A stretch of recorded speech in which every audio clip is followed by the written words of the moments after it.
Ya, itu kuncinya, yaitu pH tanah.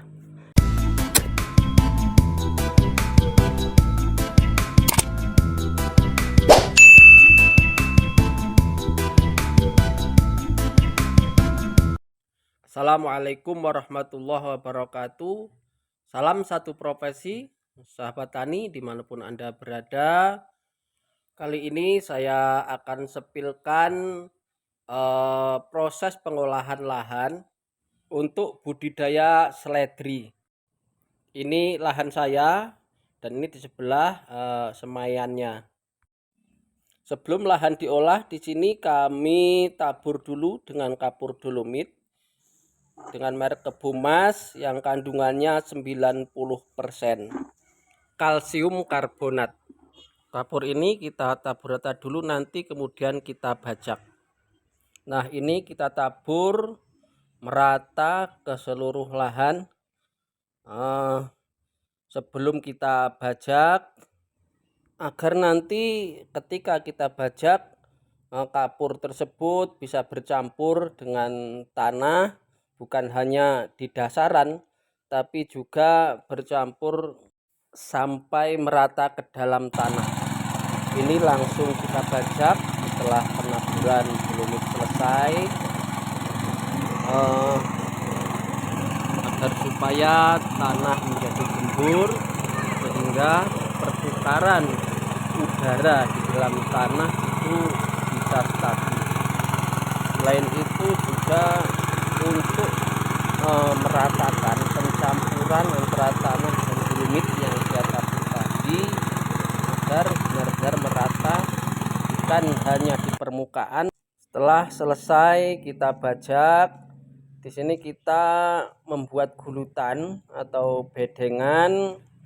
Di sini saya membuat bedengan dengan ukuran 90 cm, tidak terlalu lebar, agar supaya nanti dalam proses penyiraman itu bisa terjangkau semua dan bisa merata basahnya. Ini penggulutannya masih cara manual. Ini sahabat tani penampakan setelah kita buat bedengan. Itu semaian juga sudah siap, berumur kira-kira setengah bulan, masih kecil. Nah, persiapan lahan sudah siap agar nanti tidak terburu-buru dalam pengolahan lahannya. Nah, ini setelah pembuatan bedengan selesai, kita ratakan supaya rapi, dan nanti ketika ditutup dengan mulsa itu tidak tinggi rendah lahannya. Ini tadi setelah selesai membuat bedengan, saya tabur kapur sebelum diratakan, supaya keasaman tanah bisa netral dan stabil, sehingganya nanti pertumbuhan tanaman pun bisa maksimal dan sesuai harapan. Ini alat pengeratanya, ini kalau di tempat saya namanya kerek bolo. Nah, ini kayak alatnya apa itu, patkai. Nah, ini setelah pengerataan selesai, kita tabur pupuk kandang. Nah, sebaiknya sebenarnya pupuk kandang yang sudah difermentasi, tapi ini karena tidak sempat menfermentasi, jadi pupuk kandang yang sudah lama sebenarnya sudah bagus untuk digunakan menanam. Itu kira-kira dalam satu bedeng panjang 15 meteran itu menghabiskan satu karung pupuk kandang. Jangan lupa kalau menabur pupuk kandang memakai kaos tangan bolo, supaya tangannya tidak terkena langsung oleh pupuk kandang, kohek, sebagai alat APD atau alat pelindung diri dalam pertanian. Ini pupuk kandangnya saya pakai pupuk kandang murni ya, bukan campuran sekam dan lainnya. Ini murni pupuk kandang, walaupun belum difermentasi, tapi ini sudah diamkan lama sehingganya tidak panas. Setelah selesai penaburan pupuk kandang, ini kami timbun lagi ya, supaya pupuk kandangnya tertimbun, tidak berada di permukaan, sehingga akar nanti mampu menyerap, akar yang di bawah mampu menyerap hara daripada pupuk kandang tersebut. Itu sebelah saya tutup mulsa, itu karena apabila tidak ditutup, karena di perkampungan banyak ayam-ayam tetangga yang masuk, sehingganya dieker-eker ayam. Setelah selesai penimbunan, ini kita tabur dengan dolomit lagi.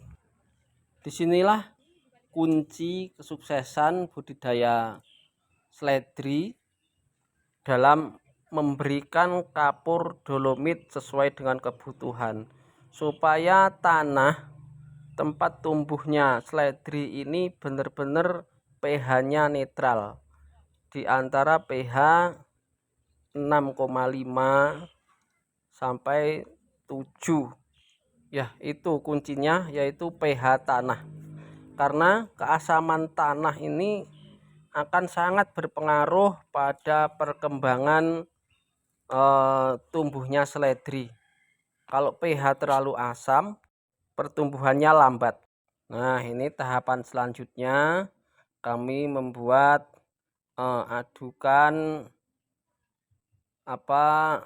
asam humat ini untuk menyiram sebelum tanam, juga sebagai pembenah tanah, karena penting sekali tanah ini sebagai tempat tumbuhnya tanaman harus kita olah sebaik mungkin agar tanaman tersebut benar-benar tercukupi nutrisinya.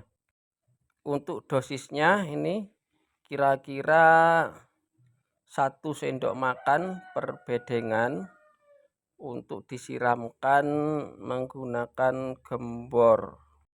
Nah, asam humat itu warnanya hitam pekat. Nah, ini kita proses penyiraman ya. Ini saya campur dengan insektisida Bistok biasanya, karena banyak orong-orong sama ulat tanah yang kemarin bekas tanaman sawi lalap. Ini saya siramkan. Sebenarnya inseknya biasanya saya menggunakan canvas yang lebih murah dan bahan aktifnya lebih besar, sama-sama alfa sipermetrin. Nah, ini kita siram sampai merata seluruh bedengan.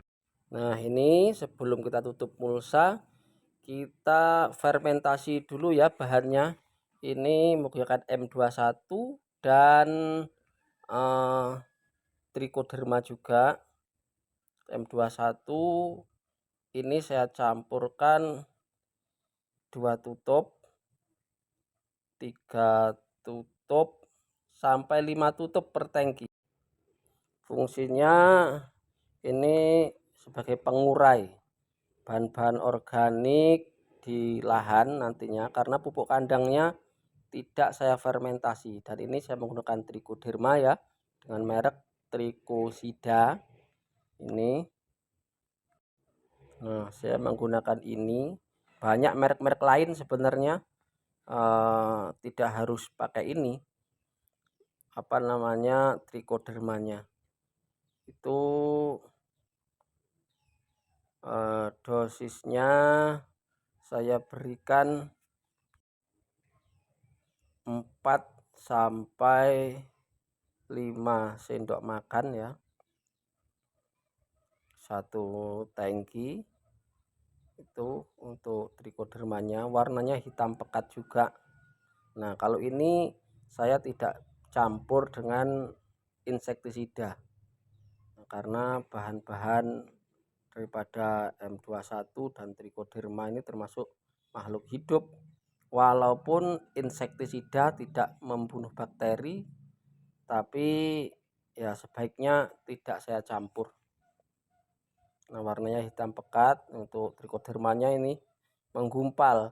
Ini kalau tidak disaring ini menyumbat di tanknya, di tank sprayer, sehingga saya lembutkan dulu. Dan nanti sebelum di ini kan ada saringan di tank itu supaya tidak menyumbat. Nah, ini kita tuang dalam tangki untuk persiapan penyemprotan. Kita tambah air sampai penuh. Nah, kemudian persiapan kita semprotkan. Wah, satu tangki berat juga bolo. Kita semprot.